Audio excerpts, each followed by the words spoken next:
Chapter 58. Indeed, it makes difference to what end one lies, whether one preserves or destroys. One may posit a perfect equation between Christian and anarchist. Their aim, their instinct are directed only towards destruction.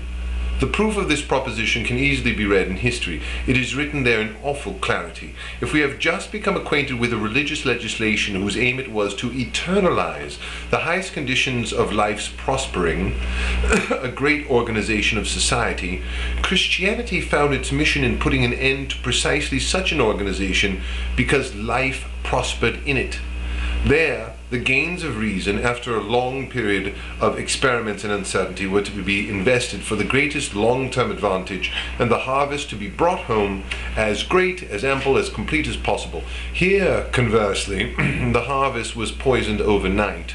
That which stood there ere perennius, the Imperium Romanum, the most magnificent form of organization under difficult circumstances which has yet been achieved, in comparison with which all before and all afterward are mere botch, patchwork, and dilettantism, these holy anarchists made it a matter of piety for themselves to destroy the world, that is, the Imperium Romanum, until not one stone remained on the other, until even Teutons and other louts could become masters over it. The Christian and the anarchist, both decadents, both incapable of having any effect other than disintegrating, poisoning, withering, blood-sucking, both the instinct of mortal hatred against everything that stands in greatness, that has duration, that promises life a future. Christianity was the vampire of the Imperium Romanum. Overnight it undid the tremendous deed of the Romans, who had won the ground for a great culture that would have time. Is it not understood yet? The Imperium Romanum, which we know, which the history of the Roman provinces teaches us to know better and better, this most admirable work of art in the grand style, was a beginning. Its construction was designed to prove itself through thousands of years. Until today, nobody has built again like this. Nobody has even dreamed of building in such proportions sub specie aeterni. This organization was firm enough to withstand bad emperors. The accident of persons may not have anything to do with such matters, first principle of all grand architecture, but it was not firm enough against the most corrupt kind of corruption, against the Christians. This stealthy vermin which sneaked up to every single one in the night in fog and ambiguity, and sucked out of each single one the seriousness for true things and any instinct for realities. This cowardly, effeminate, and saccharine pack alienated souls step by step from that tremendous structure, those valuable, those virile, noble natures who found their own cause, their own seriousness, their own pride in the cause of Rome. The sneakiness of prigs, the conventicle secrecy, gloomy concepts like hell, like sacrifice of the guiltless, like unio mystica in drinking blood, above all the slowly fanned fire of revenge, of Chandala revenge, all that is what became master over Rome, the same kind of religion against which, in its pre-existent form, Epicurus already had waged war. One should read Lucretius to comprehend what Epicurus fought. Not paganism, but Christianity, by which I mean the corruption of souls by the concepts of guilt, punishment, and immortality. He fought the subterranean cults, which were exactly like a latent form of Christianity. To deny immortality was then nothing less than a real salvation. And Epicurus would have won. Every respectable spirit in the Roman Empire was an Epicurean.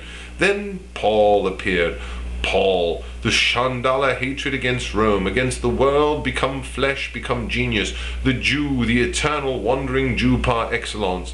When he guessed, what he guessed was how one could use the little sectarian Christian movement apart from Judaism to kindle a world fire.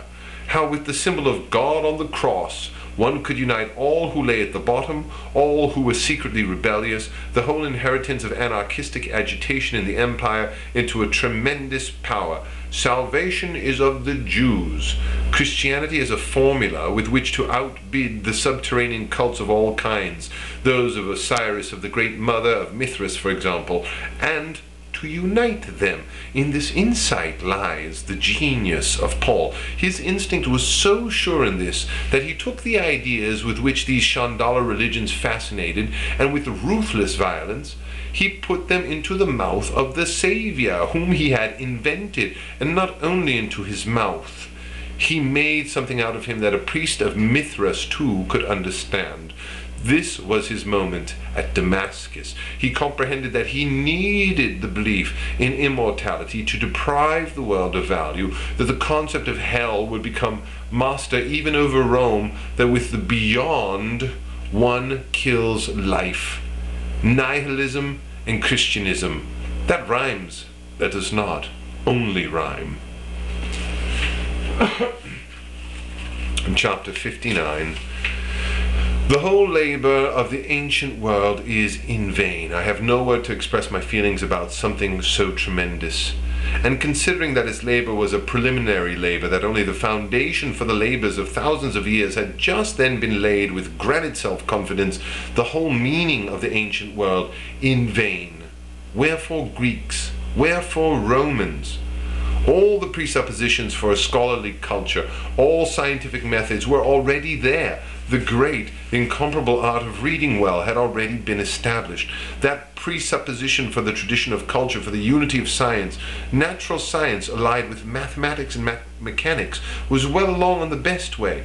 The sense for facts, the last and most valuable of all the senses, had its schools and its tradition of centuries. Is this understood? Everything essential had been found so that the work could be begun. The methods, one must say it 10 times, are what is essential, also what is most difficult, also what is for the longest time opposed by habits and laziness. What we today have again conquered with immeasurable self-mastery, for each of us still has the bad instincts, the Christian ones in his system. The free eye before reality, the cautious hand, patience and seriousness in the smallest matters, the whole integrity in knowledge, that had already been there once before, more than 2,000 years ago. And in addition, the good, the delicate sense of tact and taste, not as a brain drill, not as German education with loutish manners, but as body, as gesture, as instinct, as reality, in short, all in vain. Overnight, nothing but a memory. Greeks, Romans, the nobility of instinct, the taste, the methodical research, the genius of organization and administration, the faith in, the will to man's future, the great yes to all things, become visible in the Imperium Romanum, visible for all the senses, the grand style, no longer mere art, but become reality, truth, life, and not buried overnight by a natural catastrophe, not trampled down by Teutons and other buffaloes, but ruined by cunning, stealthy, invisible, anemic vampires. Not vanquished, merely drained. Hidden vengefulness, petty envy become master. Everything miserable that suffers from itself, that is afflicted with bad feelings, the whole ghetto world of the soul on top, all at once. One need only read any Christian agitator, St. Augustine for example, to comprehend, to smell what an unclean lot had thus come to the top. One would deceive oneself utterly if one presupposed any lack of intelligence among the leaders of the Christian movement. Oh, they are clever, clever to the point of holiness, these good church fathers. What they lack is something quite different. Nature has neglected them. She forgot to give them a modest dowry of respectable, of decent, of clean instincts. Among ourselves, they are not even men. Islam is 1,000 times right in despising Christianity. Islam presupposes men.